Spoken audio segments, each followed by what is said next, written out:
Hey friends, welcome back to Crime Adjacent, the #1 true crime podcast in the world, thanks to you. I'm glad you're here. Here's where things stand in this case. By late September 2023, with the second break-in on Walloon Lake in northern Michigan, police knew they had a repeat offender on their hands. Someone was breaking into the cabins of single vacationing women to rub their feet, and in the most previous break-in, steal all their shoes. Sheriff's Deputy Alex Swanson, who had trained at the FBI's acclaimed program for local cops, put together a profile. Male, 20s to 30s, local, knew which cabins were rented by single women, knew the escape routes because no one heard a thing. No cars, no boats, nothing. The suspect would be a loner, isolated, struggling with adult intimacy and relationships, probably could only keep a seasonable or part-time job with little responsibility and lots of time for peeping. The thing is, to both Deputy Swanson and her boss, Sheriff Morgan Press, this sounded exactly like someone they knew. A man who had a history of peeping and break-ins and just general creepy behavior around the lake. It appeared as if this whole case would be solved as quickly as it began. Then, we found the hidden cameras inside Claire's cabin. In this episode, we're talking secret nanny cams and how our most private moments might have paying audiences. We're talking about the lake and who gets to enjoy it, full-time residents versus short-term cabin renters. And also, we converge on the main suspect in this case, Tim Meeks. Here's the story. But first, we're doing something special over at our Patreon page, patreon.com/crimeadjacent. We're building a fun community of true crime and thriller fans with free weekly live streams, as well as our True Crime College, where we gather together each month to learn from each other about profiling and true crime and writing and sociology. I hope to see you there. From San Francisco, this is Crime Adjacent, the never-ending true crime thriller told weekly. I'm Chase Patrick.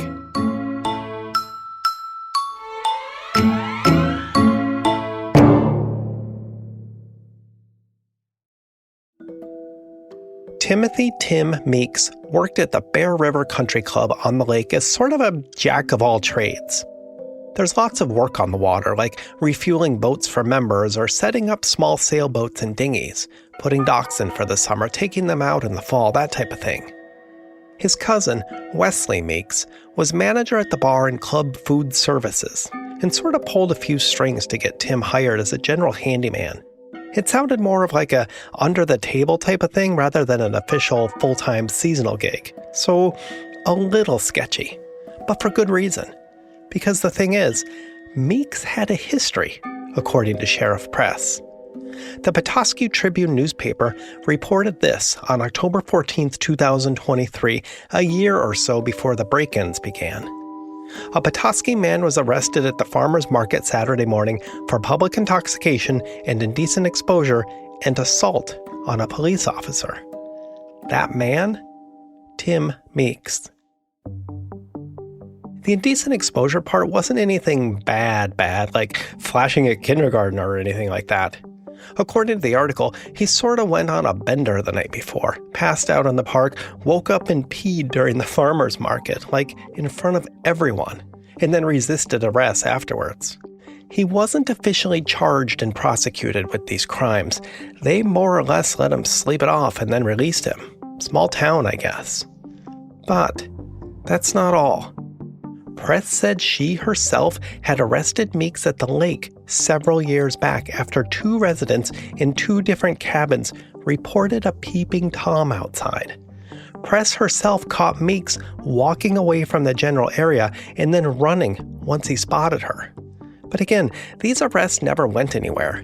It sounds like county prosecutors declined to continue the cases because Meeks couldn't be positively identified, and the women who were in the cabins were vacationers and had long since left with no plans on returning for a vacation or for a court case. So Meeks was let go again.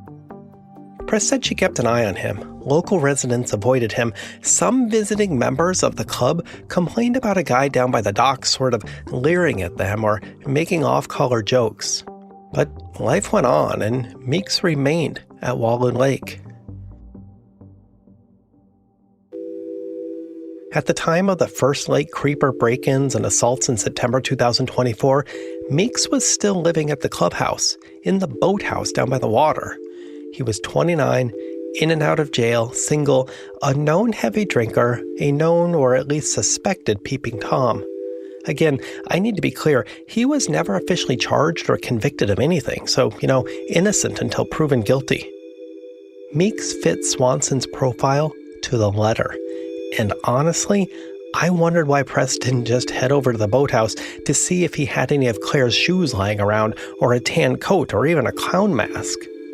Not all cases are big conspiracies with body counts and grieving families. This seemed open and shut. I had traveled to Walloon Lake to visit the Ernest Hemingway cabin, a bucket list sort of thing for a Marine buddy who didn't make it. When Press told me about Meeks, I was already plotting my day trip to see the Hemingway place, and then was going to change my flight to head to New York, where we had a live tour event coming up. So Tim Meeks, I asked, what was the holdup? Why not just go search his place? Deputy Swanson snorted. Oh, just the Fourth Amendment and probable cause and actual provable beyond a reasonable doubt evidence, no big deal. Of course. So we searched Claire's cabin for all this evidence, and what we discovered was shocking. After Claire left, Press led me to the back screen door, the entry point. Honestly, this is one of the benefits of having the #1 true crime podcast in the world, getting invited into cases like this. Plus, well, everyone wants to know how Nikki's doing and whether she's any closer to tracking down her mother's killer. No updates. Things have been sort of eerily quiet in that regard. With Press leading the way and Swanson telling me not to touch anything, we'd retraced the route the clown creeper must have taken that morning. Through the screen door, into the kitchen, he probably stopped at the front door first. That's where Claire said she put her shoes, just 2 pairs of Rothy's flats and a pair of On running shoes. The clown bagged these shoes first. Then, he must have turned around and headed to the stairs. That's where the 2 bedrooms are located, with Claire sleeping in one of them. Press and I went up the stairs, past the single bathroom, and then stood in the doorway of Claire's bedroom. Just a bed, 2 nightstands, some art depicting lake scenes on the walls. I tried to be as casual as possible, like I was taking it all in, but I had noticed something. Something gross and invasive. During this tour, I spotted 3 different spy cameras around the house, and I wondered if Press had seen them as well. I didn't ask there in the bedroom because I figured someone might be listening, might be watching us that very moment, just like they had been watching Claire the night before. So standing there, I honestly didn't know what else to do. I pretended to be stumped at the overall cleanliness of the place. I think I even said, gee, no clues at all.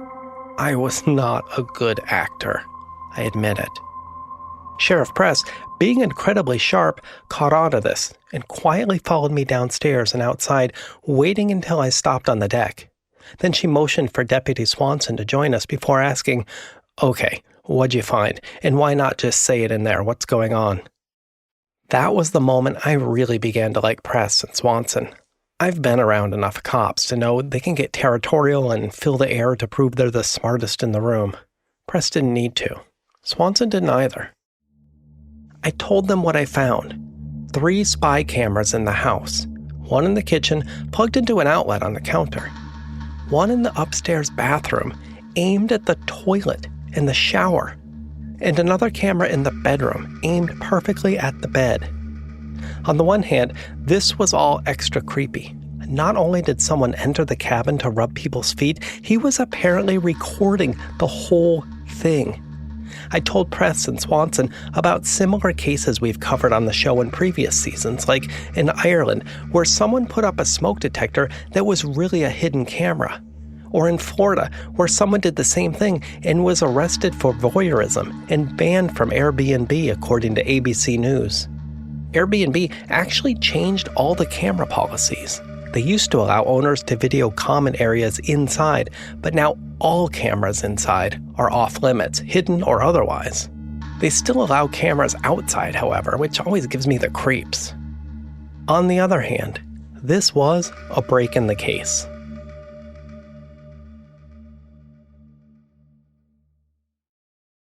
It's always odd to tell these stories publicly on a podcast to millions of listeners because I think longtime fans have glommed onto the idea already that Nikki is a by-the-book former detective, just like Press or Swanson. Well, I am not.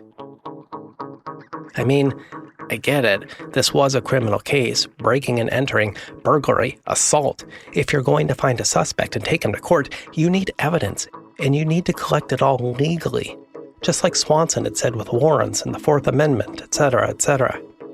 I was more concerned with speed, with stopping these break-ins before they escalated even further. And who knew how long the state tech lab would take? Months? Years? By then, how many more clown creeper incidents would there be? That's what I was concerned with. So, for the record, I had to use the restroom. That's what I told Press. She agreed. People do have to pee, it happens. So over Swanson's objections, I hit the head. Which was odd, knowing someone was possibly watching while I was just sitting there. I mean, I really did have to pee. Anyway, sorry. I dried my hands, stumbled, and knocked one of the cameras out of the wall. Like, oh, bummer, sorry. Again, not a great actor. As I fumbled to return the cameras, which looked like just normal USB wall charging things, I snapped a few photos of the serials in the device UID and then sent them to Dorothy, one of our crime-adjacent tech genies. Another benefit of being the world's top true crime podcast. Endless resources. It's awesome. Dorothy texted back immediately that she'd get me something fast, and I rejoined Swanson and Press on the deck. This felt like a big break. In minutes, we might know who installed those cameras. Maybe we'd have the clown creeper in custody that day, and most likely it would be Meeks all along. Things were looking good. I was planning my exit again. That's when we heard the shouting. It was coming from the driveway. A man and a woman, and the voices rang like bells in the quiet morning. The woman turned out to be Ebony Astor. She owned the cabin. She was 30-ish, black, dressed in a navy pantsuit, even at that early hour. A real driven realtor who'd built a small portfolio around Walloon, Petoskey, Traverse City, all based on the BRRRR strategy, apparently. Buy, refurbish, rent, refinance. She was good at it, and Claire's cabin was her first purchase, which she rented as a short-term vacation rental. And that really pissed off the guy she was arguing with. The man was Roger Michaels, tech entrepreneur, podcaster, loud opinions on everything. I listened to a few of his shows. They topped the business charts all the time, and had come to the conclusion that he was a bit of a blowhard, to put it kindly. In the driveway that morning, he was pontificating about quality of life as if he was somehow talking to both Ebony and an imagined podcast audience. He was saying lake residents shouldn't have to endure the crime and noise of short-term rentals. For her part, Ebony was shouting that people like him don't know what it's like to survive in a market inflated by out-of-town money, fifth homes, sixth homes, and that renting keeps people like her afloat.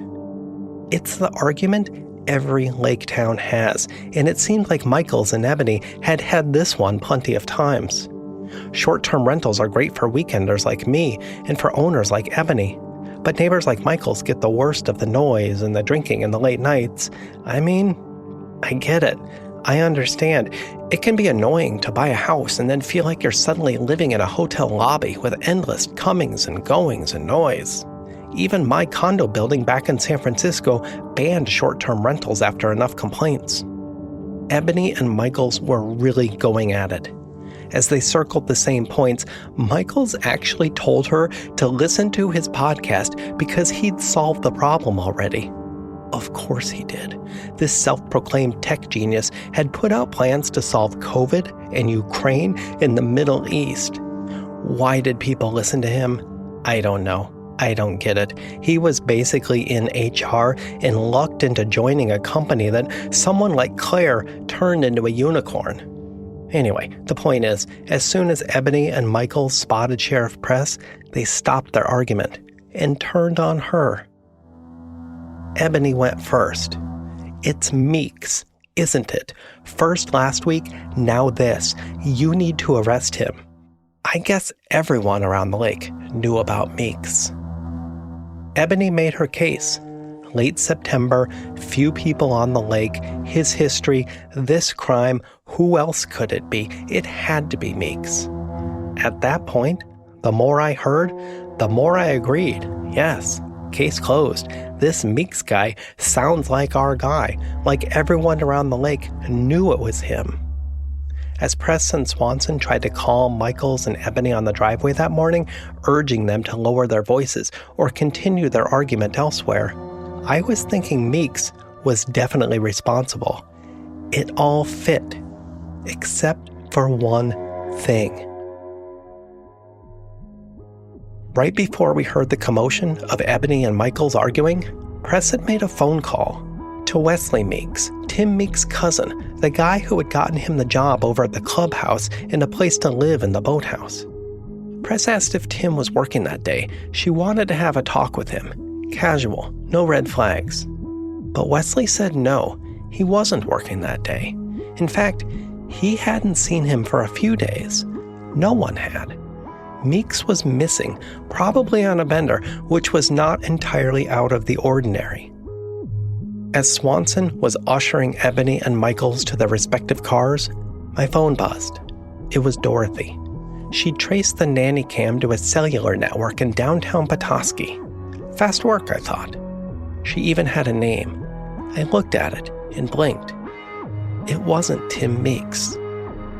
Michaels and Ebony shouted a few more times at each other, slammed their doors, and sped away, with Michaels in particular promising there would be a city ordinance against more rentals if it was the last thing he did. You'd hear from his lawyers and it would all be over his podcast, he yelled. In the calm after this brief storm, I showed my text to Press and Swanson about who owned the cameras. I asked, "Who's Jimmy Ball?" Swanson and Press practically gulped in unison. "Friend of Meeks?" I asked. Press shook her head. "It's so much worse than that."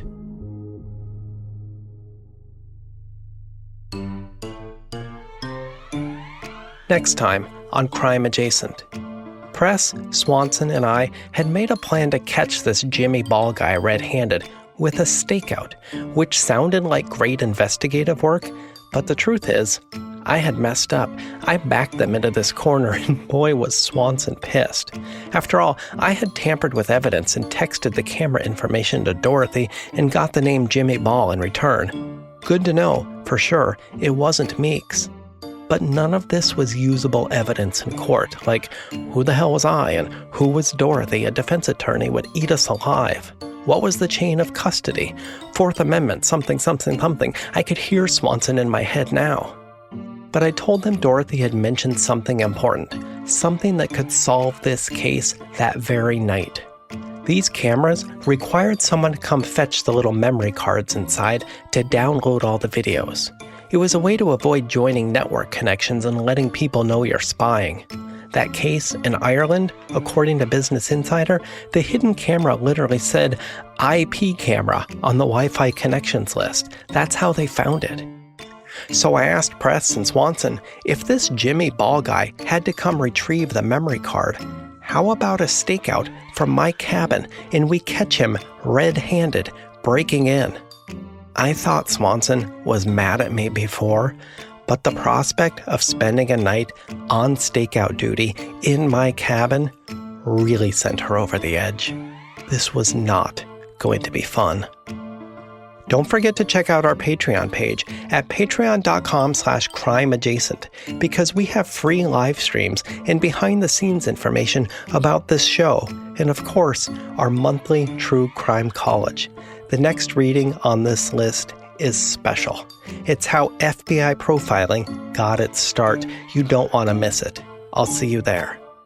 Until next time, this is Chase Patrick from San Francisco with a reminder, it's not crime, it's crime adjacent.